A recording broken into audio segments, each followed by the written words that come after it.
workout to do with your rattan ring now during the quarantine. The ring is used for a lot of different things. One of the things that you can use it for is strength training. Most people don't think of it as a tool used for that because it's typically used as a supplement or a replacement for mukjong. But it actually is really useful for strength training and endurance. So instead of using it for hitting, which is fantastic for, use it for strengthening the shoulders. So what I'm going to do is I'm going to start with my fingers spearing through the center of the ring. Now I want to make sure that my shoulders aren't back.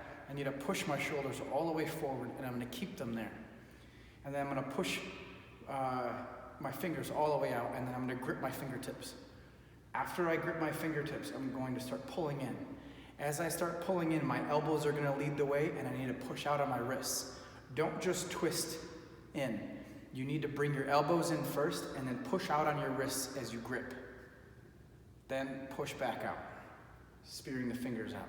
Keep your shoulders forward, and then you should feel tension stretching all the way around from one shoulder to the next. If you lose that tension, you're losing the benefit of the strength training exercise. So if you start doing this, and you see how my chest goes neutral, and then I push out, and then I push my shoulders out, I'm basically relaxing in between repetitions. So that's no longer useful. You need to keep your shoulders packed forward, and then your ribs down, and then pull the elbows in, and then push out. In, out, in, out. As you can see, I keep my shoulders forward, and I want to keep that tension like a tight band from one shoulder to the next, and I'm just going to drop my elbow in and then push my fingers out. When I push my fingers out, like I said, you want to be pulling out on the ring. Okay, so I'm going to push my fingers out, I'm going to pull out of the ring, and then when I claw in, I'm going to let my elbows pull in first, and then I want to keep my hands pulling the ring apart from here. Then push out, then pull in, push out, pull in, but don't let the shoulders sag. Keep the shoulders packed forward. Like I said, keep that tension around the back. If you spear forward and back, and you keep that tension, you're going to see a benefit in your bridge training. So you'll be able to maintain a heavier bridge, a stronger bridge with your opponent. Your hands will be heavier, your shoulders will be much stronger. I would recommend try to make a goal, do 100 of these.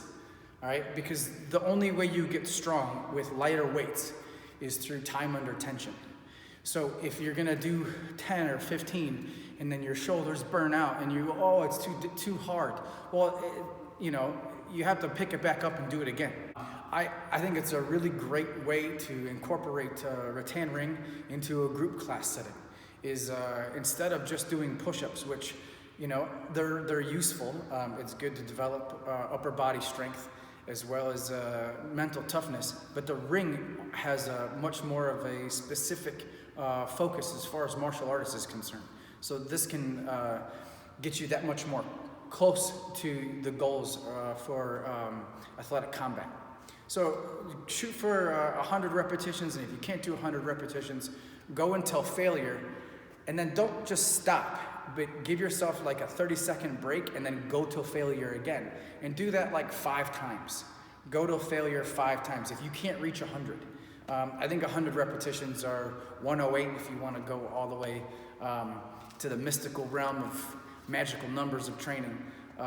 Doesn't matter, but the idea is you want to do a high amount of repetitions, all right? So I'm going to do my 100 repetitions, and I think you should too. Enjoy.